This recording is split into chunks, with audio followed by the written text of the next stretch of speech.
Comment photographier autrement la menace environnementale et ses conséquences sur le vivant?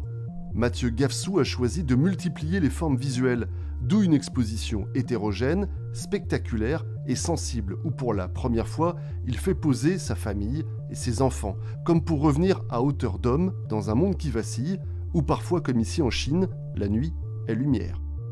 Je me suis dit, peut-être que le rôle de l'art, c'est de rendre sensible ce qu'on sait déjà, qui est déjà rationnel. Donc moi qui viens plutôt du documentaire traditionnellement, j'ai dû dans ce projet trouver un langage photographique qui soit peut-être plus plasticien et qui permette à cette dimension sensible d'émerger. Un travail d'expérimentation aussi, comme avec ces photos où du pétrole brut vient se fixer comme un pigment pour donner une toute nouvelle atmosphère au cliché. Ce que j'ai trouvé intéressant, c'est que cette technique, elle est assez ambivalente parce qu'elle crée quelque chose d'assez beau en fait.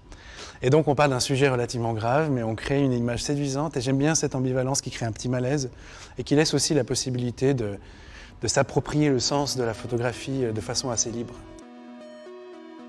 Mathieu Gafsou ne se dit pas photographe militant, mais à sa manière, celle d'un artiste et celle d'un père concerné par l'avenir, il s'implique et s'engage.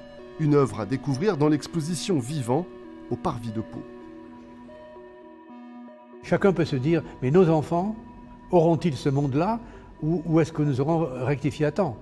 C'est à peine posé, c'est suggéré. À chacun de faire son propre commentaire. C'est là qu'une exposition est aussi intéressante, dans la mesure où elle est un récit, parce que rentrant dans le récit, elle nous interroge, elle nous oblige à le continuer.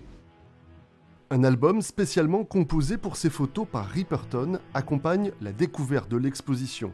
Un regard inquiet et tendre à la fois sur un monde blessé et fragile, le nôtre.